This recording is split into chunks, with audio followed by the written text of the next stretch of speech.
Buenas, buenas. Mi nombre es Ayelen Correa. Soy pianista, docente, especialista en medio escénico e interpretación emocional para músicos. Hoy te doy la bienvenida a este podcast que en cada encuentro te invita a descubrir el detrás de las partituras. Así que prepara el mate, té o café, ponete cómodo o cómoda, que empezamos.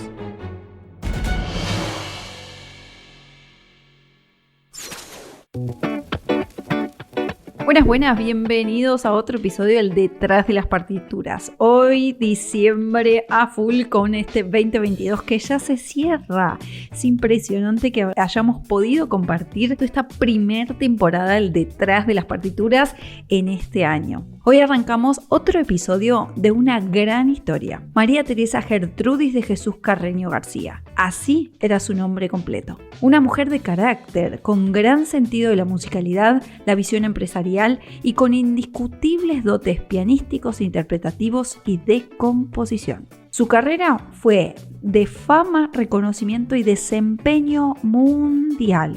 Realmente una mujer y una música magnífica. Con 8 años de edad, la joven pianista debuta en Nueva York, donde es catalogada por el público como un fenómeno musical. Ella merece ser calificada no como una niña maravilla que a la edad de 8 años ha derrotado todas las dificultades técnicas del piano, sino como una artista con una sensibilidad de primer nivel. Esto escribió la crítica sobre Carreño en el New York Times. Impresionante. Sin embargo, para mi sorpresa, todas las lecturas que tuve sobre su bibliografía, es decir, historiadores, periodistas y escritores, han decidido expresar su vasta, impresionante y magnífica carrera musical centrándola en secciones por medio de sus nupcias. Esto han hecho con la historia de nuestra protagonista de hoy. Te doy un ejemplo, así lo contextualizamos un poco. ¿Te imaginas que te cuente la historia de Beethoven, Liszt o de Ravel si por la cantidad de matrimonios que ellos han tenido y en función de cada uno de sus matrimonios yo te voy contando dentro de cada matrimonio qué hizo musicalmente y qué no? Descuida. Tranquilo, tranquila, que para eso estamos acá en el detrás de las partituras, que le vamos a dar una vuelta de rosca a toda esta situación y te voy a contar su historia como se debe. Nace en Caracas el 22 de diciembre de 1853. Teresa Carreño fue bautizada como María Teresa Gertrudis de Jesús por sus padres, Manuel Antonio Carreño, sobrino de Simón Rodríguez, y Clorinda García de Sena y Rodríguez del Toro, prima de María Teresa Rodríguez del Toro y Alaiza, esposa del libertador Simón Bolívar, en cuyo honor recibió su nombre. Para todo esto te voy a anticipar que al final vamos a cerrar con el himno que Teresa compuso en honor de este libertador. Así que quédate hasta el final para poder escucharlo. Nuestra protagonista de hoy, Teresa Carreño, comenzó sus estudios musicales desde muy temprana edad, al lado de su padre. Sí, él fue pedagogo y pianista. De hecho, a los 5 años practicaba usando más de 500 ejercicios compuestos por él y que se paseaba por todas las dificultades rítmicas y técnicas más importantes de la música. Siguió sus estudios avanzando en ellos con diferentes maestros. A la edad de 6 años publicó su primera obra dedicada claramente a su último maestro, titulada Hochschall Waltz.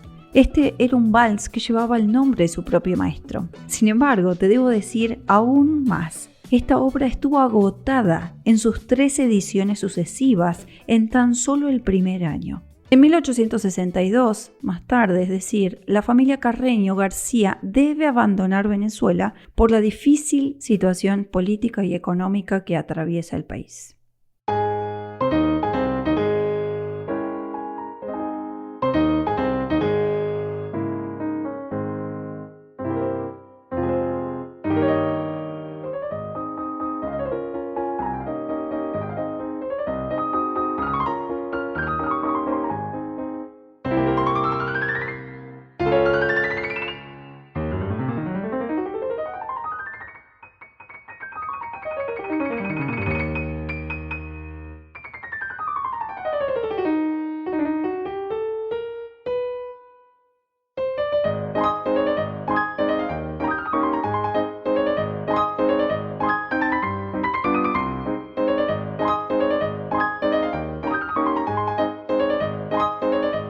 Acabamos de escuchar su primera composición. O sea, te repito que quien compuso esta obra tenía tan solo 6 años. Claramente, Teresa tenía ante sus manos un inicio de vida musical absolutamente próspera. Sigamos.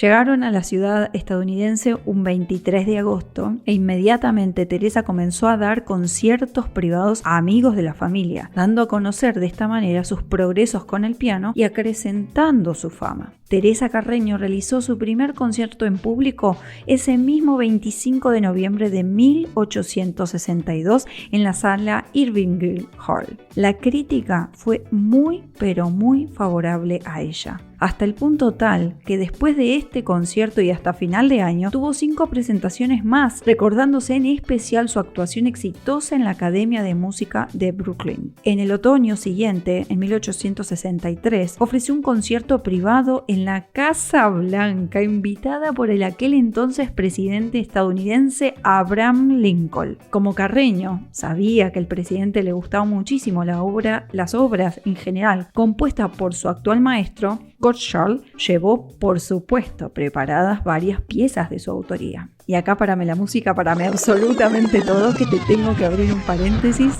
te tengo que contar un suceso que pasó acá en la Casa Blanca. Te cuento que la pequeña pianista le dijo sin tupor alguno que el piano estaba desafinado y que no quería tocar más. Había tocado un par de obras, pero llegó un punto que Teresa no se aguantaba más el piano desafinado. Obviamente esto habrá sorprendido a aquel presidente de la época, que con una amabilidad muy grande, igual déjame decirte, se rió y la invitó a nuestra querida Teresa a tocar algunas obras un poco más simples. Con lo cual yo me imagino la cara que habrá puesto Abraham Lincoln escuchando a una pequeña Carreño diciéndole semejante cosa. Esto nos muestra una vez más el carácter y la transparencia que manejaba desde tal temprana edad. Y acá cerramos el paréntesis.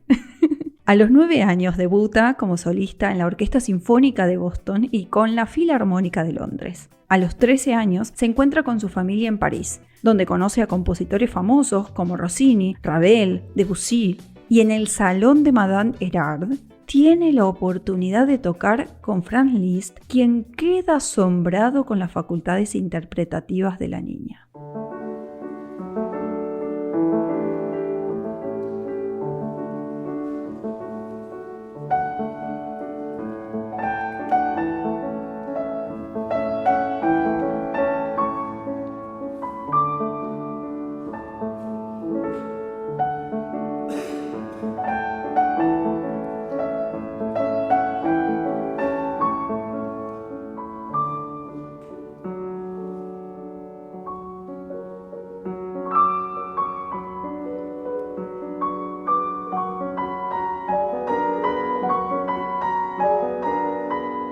Esto que acabamos de escuchar es una de las tantas composiciones de ella y se llama Mi Teresita. Es un magnífico vals. A lo largo de su historia, en uno de los tantos conciertos, conoció al destacado pianista Brahms, al compositor italiano Rossini y a la cantante de ópera Adelina Patti.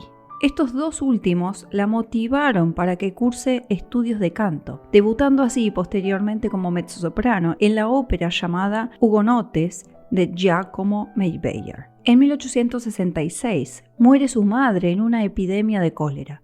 Sin embargo, ella toma las fuerzas necesarias para poder viajar a España, donde siguió ofreciendo conciertos en diversas ciudades y posteriormente vuelve a Estados Unidos para continuar su gira de conciertos. Una década más tarde, fundan una empresa de conciertos con Giovanni Tagliapietra, su actual pareja. Acá pasarán infinidades de periplos, solo te voy a enumerar algunos. La financiación de este proyecto justamente fue uno de los problemas más grandes que tuvo a lo largo de sus presentaciones. Otro fue las complicaciones de pagos, por supuesto, como consecuencia de lo anterior, para con respecto a los intérpretes, cantantes y todos los protagonistas que estuvieran en el espectáculo. Y una de las anécdotas más relevantes con respecto a un concierto fue que el director de la obra no se presentó y ella tuvo que salir a escena a dirigir. Pero como gran parte del público supo esto con anterioridad, mucha gente no se quedó a ver el concierto, porque, para la época, era inaudito asistir a un evento donde quien dirige es mujer y aún peor si es divorciada.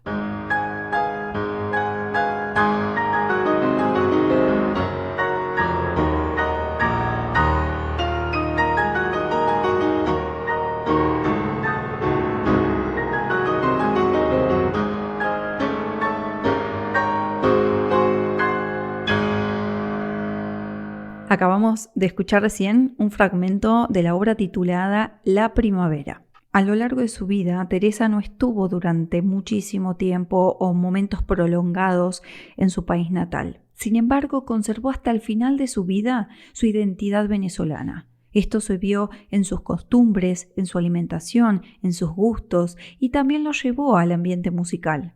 Claro que su inspiración como compositora se veía en las diferentes reminiscencias del merengue venezolano, característico de su patria. Esto lo podemos escuchar a partir del minuto 2.30 en el baile de ensueños que está sonando ahora.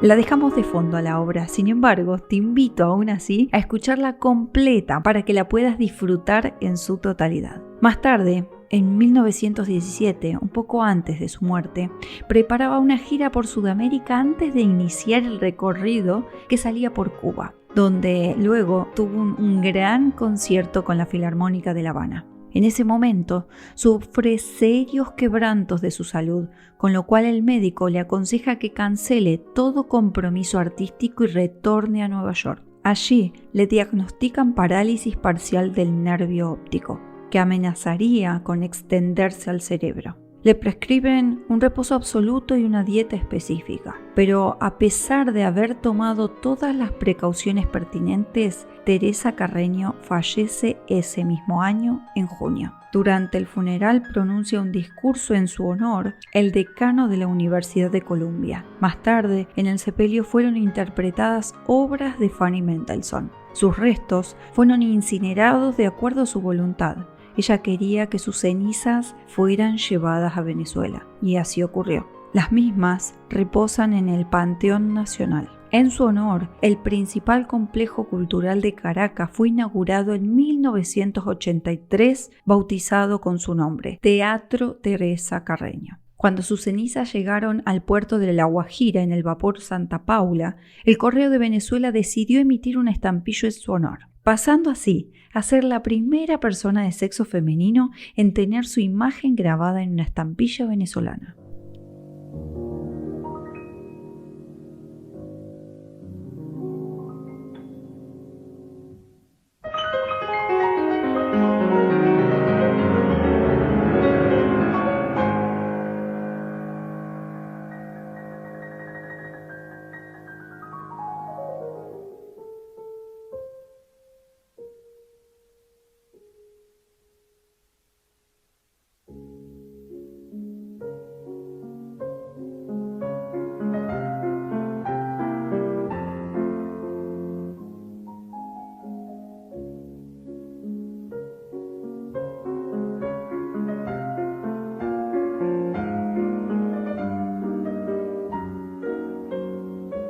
Este fue un fragmento de la balada Opus 15 de Teresa Carreño. Podemos decir, después de haber escuchado toda su carrera, toda su historia de vida, que realmente desempeñó una importante labor como pianista, como cantante de ópera, como empresaria artística y consejera, y además como pedagoga. Realmente ella entendía que debía ayudar a las generaciones de artistas en su tiempo. Teresa también señalaba que la cultura general era indispensable para la proyección específica de su arte en particular. Es decir, para ella era súper importante que se vea la importancia de la simple observación de la naturaleza, arquitectura, narrativa, poesía, etc. Para ella realmente era importante que podamos entender que somos artistas de una manera completa, no solamente desde una arista como ejecutante, sino en 360. Y me encanta traer esto a colación porque para ella componer, tocar el instrumento era de una manera lúdica. Realmente lo hacía jugando, improvisando, disfrutando, conectando con su ser creativo y artístico. Por eso, cuando la vemos directamente al vínculo que tenía con el piano, como instrumento en sí mismo, realmente conocía las cualidades técnicas y sensitivas como ejecutante, pero también las conocía como intérprete, como co-creadora de ese acto artístico y, por supuesto, llevando su mirada desde la vida hacia su realidad creativa, artística e interpretativa. Ahora te acerco el estudio caprichoso número 2, opus 6 de ella.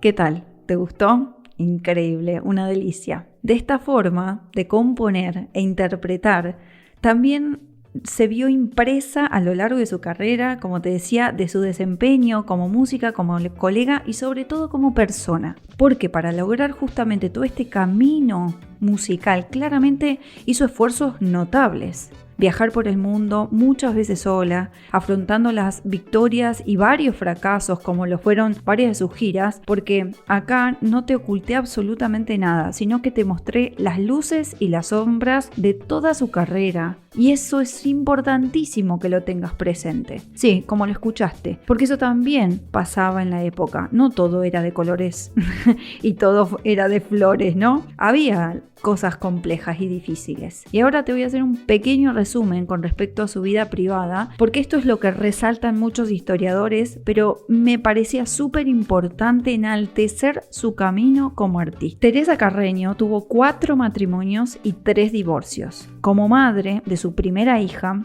y estando en la bancarrota total, se vio obligada a tener que dar en adopción. En su segunda espera, lo pierde el embarazo. Y finalmente, en sus últimos 2 núcleos familiares, tiene la posibilidad de tener 3 hijos y en el último otros 2. Claro que para la época todo esto era de otro planeta. Pero más aún, pienso que esto fue una demostración de su nivel de convicción, seguridad, fortaleza y de su visión vanguardista que tenía para ese momento. Por eso es que ella es y será una unión entre su vida personal y su vida artística. Te agradezco enormemente haber llegado hasta el final de este episodio, que fue extenso, un poco más de lo habitual, porque claro, la vida de Tere fue enorme.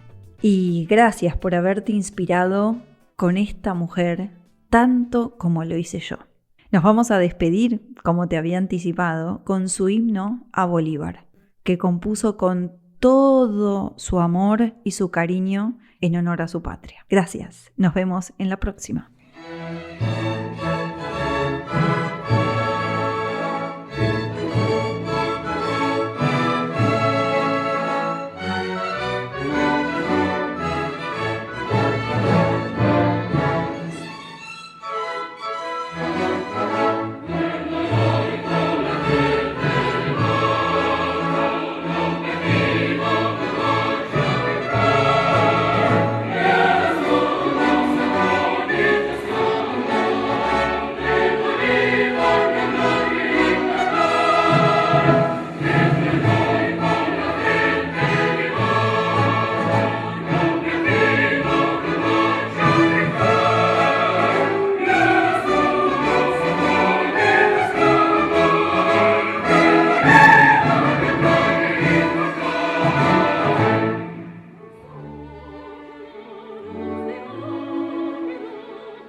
Te cuento que me encontrás en las redes como yelencorrea.música. Ahí vas a descubrir cada uno de los espacios que creé exclusivamente para vos.